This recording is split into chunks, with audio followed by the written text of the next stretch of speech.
Tonight, News 3 is investigating, keeping tabs on how local law enforcement trace firearms throughout our area. All year long, we have brought you extensive coverage on how police trace firearms, especially those used in crimes and guns illegally bought for those who can't own them.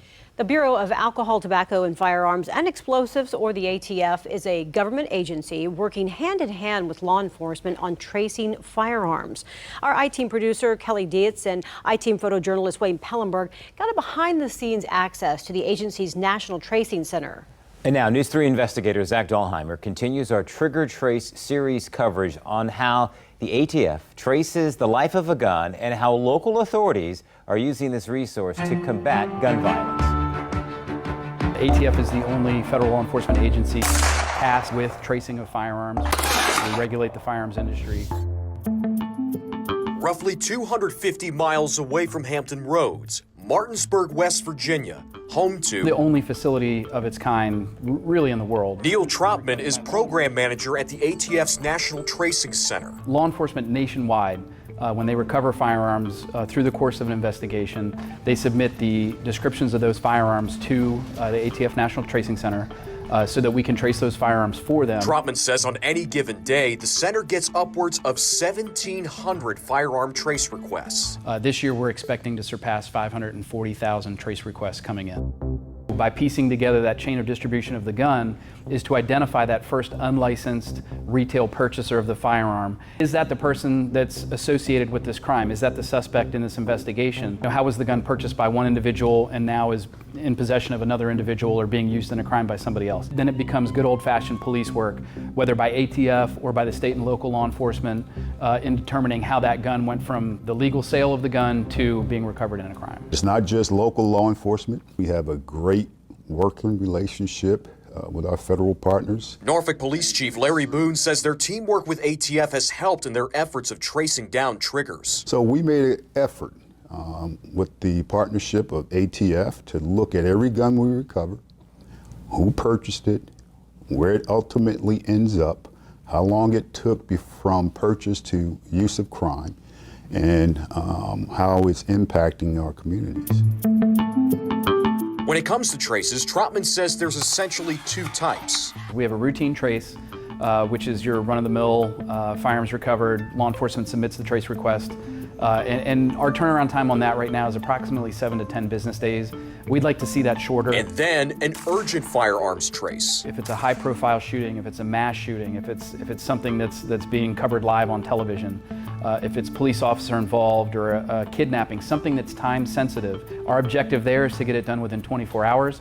Oftentimes, we're able to get that trace completed within hours or minutes. The biggest reason a trace would be delayed or unsuccessful, the firearm not being properly identified. Oftentimes, if there's something going on where an agency is getting, one unsuccessful trace after another, they're going to want to know, why aren't we getting the results that we need? And maybe we identify the problem that they're not accurately identifying the firearms that they're tracing. What we really need is all the identifying marks on that firearm submitted with the trace request to ensure that we're tracing the right firearm. We also asked Trotman about obliterated serial numbers on firearms. He tells us they estimate between 5 to 10% of firearms recovered in crimes have obliterated markings or serial numbers. He says the center has lab processes to help restore the numbers and continue traces if necessary. Trotman says tracing hasn't been impacted negatively by the pandemic. They've also seen a multi-year trend with more trace requests coming in. We feel that law enforcement is starting to realize really what a valuable tool that is in their investigations that involve crime guns. There's just kind of an unmeasurable amount of information that's available from trace data that would assist law enforcement in those investigations. And what we need to do is to encourage and train law enforcement on what to do with that information to work bigger investigations. Aside from tracing within these walls, Trotman says they do outreach programs and raise awareness of trends, including straw purchasing and promoting responsible gun ownership. Both he and Boone hope to see local and federal law enforcement continue to team up and get results. If I'm in law enforcement and I recover a firearm that's part of a criminal investigation, my next question is, how did that gun come to be involved in that crime? We could do some damage, in Hampton Roads if every department and our federal partners got together and focused on who's providing these weapons. And we're starting to do that. We've had conversations in the last months about how do we go about addressing just that. I just wonder what will the appetite be for continuing it in the long run. Zach Dahlheimer, News 3. And now one thing Trotman really stressed was the importance of partnering with local police departments to provide training on the tracing process. Now, aside from exchanging data with local departments, follow-ups and feedback are essential between the two agencies to complete a successful trace. Now, so far at Hampton Roads, Trotman says he's worked closest with Norfolk Police, but he is encouraging all local departments to take part as well. So, Zach, what's next for Trigger Trace? So the straw purchasing part may be done for now, but Trigger Trace, the whole series coverage, it is not finished here. We're going to be working with local police departments as far as looking at the shot spotter technology, the gun detection technology that's breaking grounds here at Hampton Roads. That's something, though, that they can restore numbers that have been serial numbers that have been scratched off. It was something to see in that report that they can restore that. It's amazing what can be done up at the National Tracing Center, and really all the tracing requests that get in around the country, and then how they partner with local law enforcement, too. All right, good stuff. Hey, remember, you can watch all of our Trigger Trace coverage and more investigations. It's up right now on WTKR.com. News 3 is continuing an investigation, digging deeper into straw purchasing of firearms in Hampton Roads. Now, we told you about the trend of folks illegally buying firearms for those who cannot own them by law. And now News 3 anchor Zach Dahlheimer continues our coverage. And Zach, you spoke with Norfolk's police chief on what they're seeing in terms of this trend. That's right, Kurt and Bev, and they walked me through the process of tracking guns in Norfolk. And I also got a chance to talk with a local gun shop owner to see how they're helping spread awareness regarding this issue. You know, what do we do when we want folks to slow down, stop speeding? We talk about it. Everybody talks about speeding, but we don't talk about this subject. You have to say, well, how'd they get the damn gun? It's a question Chief Larry Boone has been working years to answer with Norfolk Police through years of research tracking guns, including those used in crimes. 8 times out of 10, those guns that are used in a crime are illegal guns. Because what the data shows me, most of the guns purchased in Norfolk, in Virginia Beach, those guns end up in surrounding cities. They end up in their own backyard as well. So I just think we're missing out on an opportunity to shed some more light on this issue. Gun violence, one of Boone's priorities, especially after shootings throughout this past summer around Hampton Roads. One trend his department has been keeping tabs on, straw purchasing. These illegal guns are destroying our communities.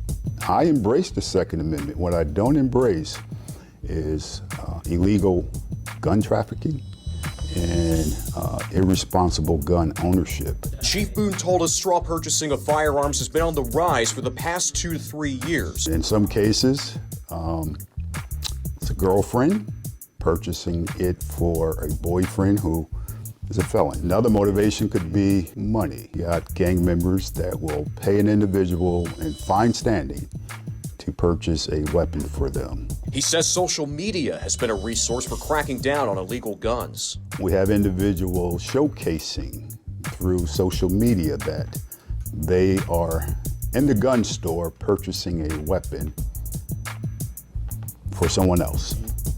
The helper give the money to the buyee to purchase the gun. But you see hours later, that individual on social media saying, look at my new Glock. We've had some success, okay, with people admitting, yeah, I knew I shouldn't have purchased a gun for him or her. And the more we start highlighting that type of behavior and they've been charged and held accountable for it, we can start making some inroads. Overall, he believes more needs to be done in raising awareness of straw purchasing as a whole. I don't think we've done a well enough job of selling that. We can march, we can talk about this issue forever.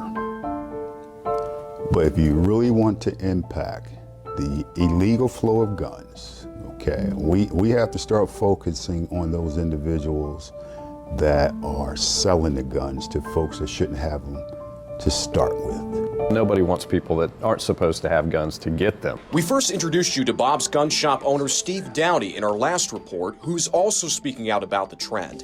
For Dowdy, he believes stiffer penalties for straw purchasing will help send a message. My gut feeling is that we're not prosecuting people to the extent that we probably should. You want to talk about getting the word out, and when people start understanding, how severe the penalties are, I think that's a really a big part in, kind of curbing this. And I think they may kind of consider it, helping somebody out, or I'm helping a friend out, and, I'm not really, committing a felony. They may not see it that way, but if we can make them understand that yes, it is a felony, and yes, anything that happens with that gun beyond here, could potentially come back on you, I think people are going to start to understand it's a little more than helping a friend out. I think it will change the narrative if that gun shop owner or whoever's selling the gun look that individual square in the eyes and say, are you purchasing this gun for you, or are you purchasing it for someone else? As for Boone, he and other law enforcement and community leaders won't back down from their message of responsible gun ownership, saying the focus needs to be not just on the end user, but also on those supplying guns. I know we can do better. I know we can do better. If we could bring that same vigor that we had in the summer of 2020 to this issue, oh my God, just think about it. Just think about it. Now, we reached out to police departments throughout the 7 cities. None of them were able to provide specific numbers related to straw purchasing in their cities. However, as you just heard Chief Boone say, it's something his department will continue to stay on top of. Zach, Chief Boone mentioned the recent gun violence. Does he have any idea why there's been an uptick? Well, for one reason, the pandemic, a lack of opportunities, easy access to guns. In fact, he told me that within the last 18 months, the number of gun sales have skyrocketed. And also, what's concerning, he told me, is young people having guns as well. All right, so they're tracing these firearms and they're collecting all this data. Did the chief say what they're doing with this data? So they've been sharing it with a lot of people so far. City council members, nonprofit groups, and just folks in general throughout the community. They also made an effort to partner with the ATF to investigate every single gun that they've recovered, tracing its journey from start to finish and how it's impacting communities. In fact, speaking of that, we have a piece that we're working on. Our I-team got access to the agency's National Tracing Center up in West Virginia. Keep it here on News 3 for that report coming up next Wednesday at 6 o'clock. All right. Zach, thanks. Very interesting. Thank you. We don't want any crimes happening with firearms. We don't like illegal activity with firearms. Steve Dowdy is the owner of Bob's Gun Shop in Norfolk. That's a Taurus 9mm. It's a G2. One of our more popular guns. Just let it go. Yeah. For more than 75 years, the store has helped supply Hampton Roads gun owners. But Dowdy and his team are also keeping an eye out, making sure their firearms don't fall into the wrong hands. Nobody wants people that aren't supposed to have guns to get them. Dowdy and others are raising awareness about what's called straw purchasing. Straw purchasing is when an individual acquires a product for a third party that the third party would normally not be able to legally purchase or acquire themselves. Raj Parekh is the acting U.S. attorney for Virginia's Eastern District. Disrupting the flow of illegally trafficked firearms is critical to reducing the painful toll that gun violence inflicts on our communities and our loved ones. I can tell you straw purchasing is on the rise. We first heard the term last year when talking with Norfolk Police Chief Larry Boone about tracking guns in Hampton Roads. Parekh says straw purchasing of firearms poses a significant threat to communities. Because it places guns in the hands of unlicensed and potentially dangerous individuals. A recent case from the Hampton Roads area involving 2 men, Omar Lawrence and Hassan Radi. He enlisted the help of Omar Lawrence, who is also from the region, and I should mention he was a sergeant in the U.S. Army Reserves. He had no criminal record, and Radi enlisted Lawrence to be his straw purchaser. Parekh says Lawrence, over time, straw purchased 43 firearms for Radi. Parekh says through their investigation, of those 43 firearms illegally straw purchased in Hampton Roads, 6 were tied to crimes, 4 in Philadelphia, and 1 each in Baltimore and Virginia Beach. The Philadelphia cases involved 2 shootings and 2 other incidents resulting in gun charges. And Park tells us the gun used in one of the Philadelphia cases was a drive-by shooting that was found in a stolen car in New Jersey. It really illustrates the point that although straw purchasers often do not know where the firearms they illegally purchased will end up or how they will be used, that's what makes this crime so dangerous. Park says ATF agents investigated the guns recovered by Philadelphia police, and it was collaboration between his office, the ATF, FBI, and other agencies that led to Lawrence and Radi's prosecution. Serial numbers then can be traced back to the original purchaser, and that gives us intelligence on, where did this gun come from, who purchased it, where did they purchase it. When the firearms were recovered in these Philadelphia crimes, the serial numbers from the weapons, they were loaded into an ATF database. And the ATF agents soon learned that Lawrence bought the guns at federally licensed gun dealerships in Hampton Roads. Officials were able to seize 30 unlawfully acquired weapons trafficked by the 2.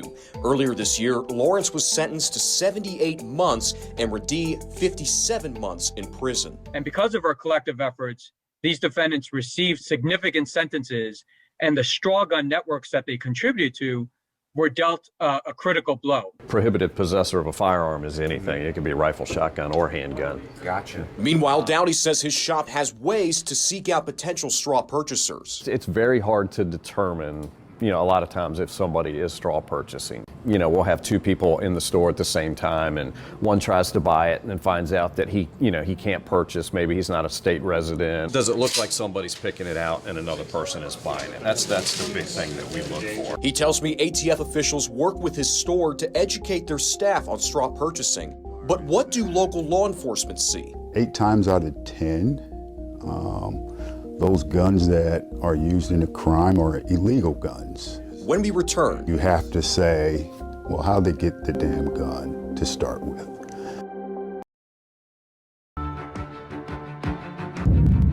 I think the way to address gun violence, first you have to bring awareness. a message from Norfolk Police Chief Larry Boone. Boone has spent years researching with his department, working to get answers on guns. I have no problem with folks exercising their right to bear arms. My challenge is, how do we keep those arms from getting in the hands of people that should not have them? NPD is in its 4th year of tracking the history of forfeited guns, either that have been found or used in the commission of a crime. Historically, in the Norfolk Police Department, if there was a crime, let's say robbery, okay, we made the arrest of the suspect, we recovered the weapon, we would historically just place the weapon in abeyance, put it on a voucher, never to look at it. We had no background on the gun itself.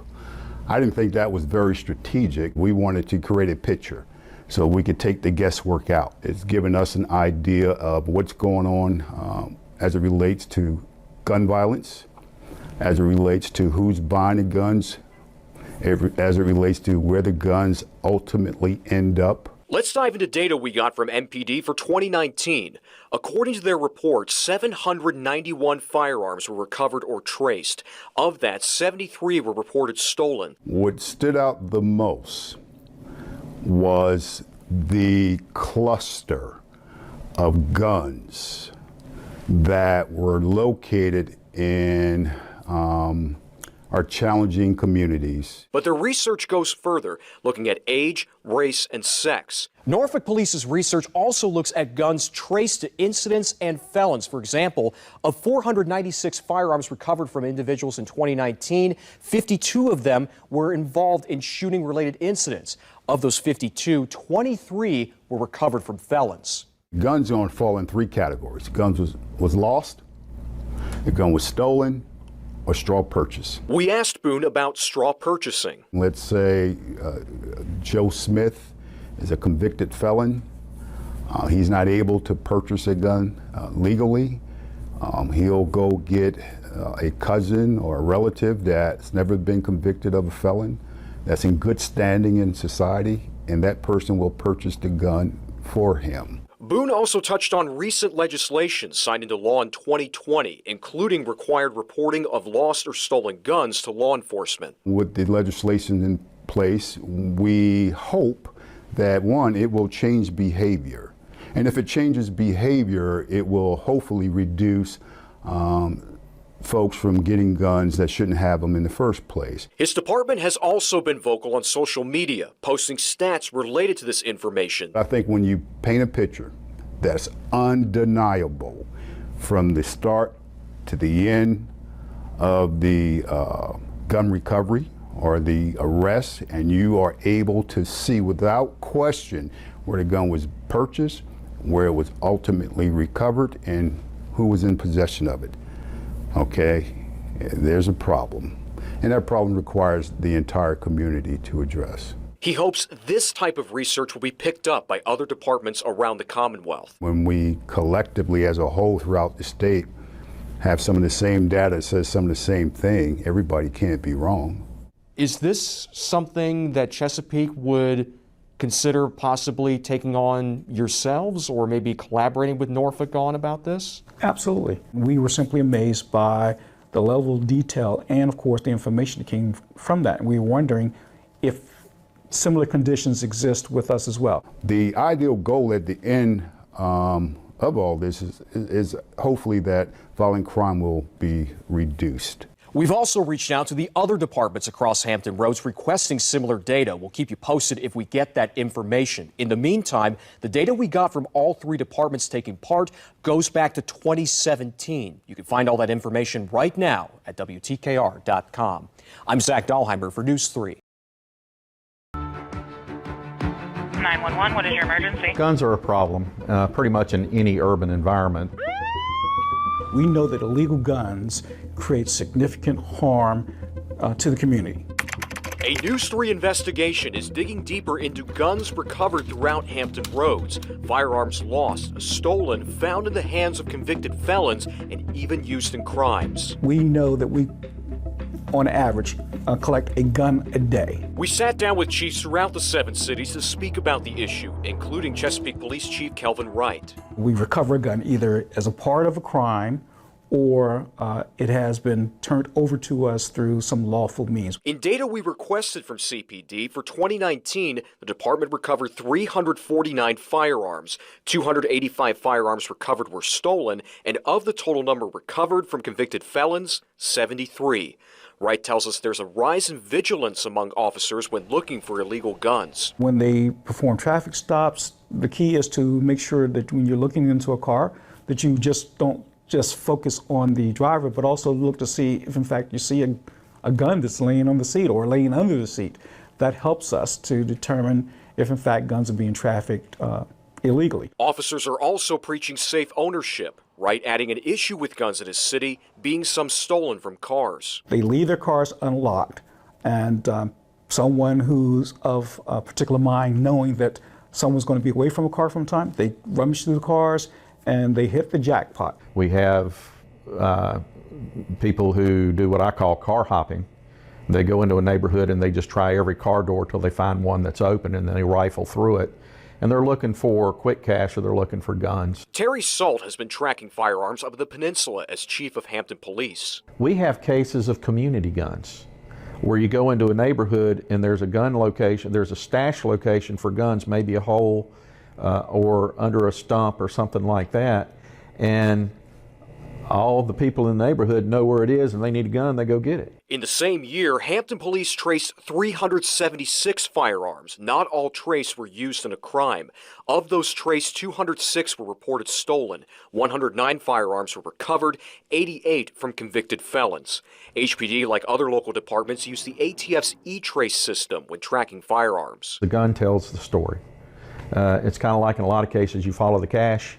Here we've tried to follow the gun. He says they partnered with other local police to use what's called the National Integrated Ballistic Information Network, or NIBIN system. Every location where we have shots fired and we see shell casings, or if we seize a firearm, we test those and enter those into the NIBIN system. With this partnership, we can turn that around in 24 to 72 hours max.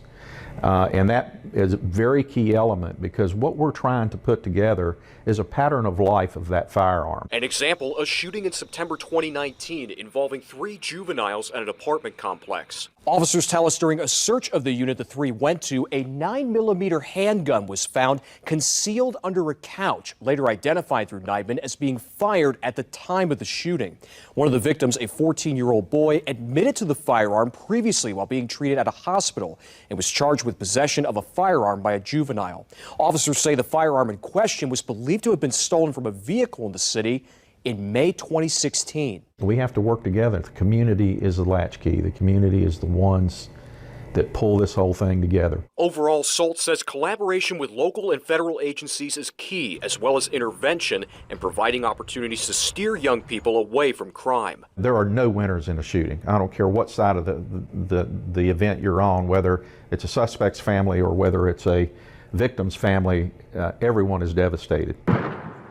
But Chesapeake and Hampton aren't the only ones tracking firearms in Hampton roads. When we return, We wanted to create a picture so we could take the guesswork out. And tonight at 11, reporter Zach Dahlheimer reveals a closer look at how Norfolk police are tracking guns in Hampton roads, and hear from its chief on a project spanning many years digging deeper into this issue.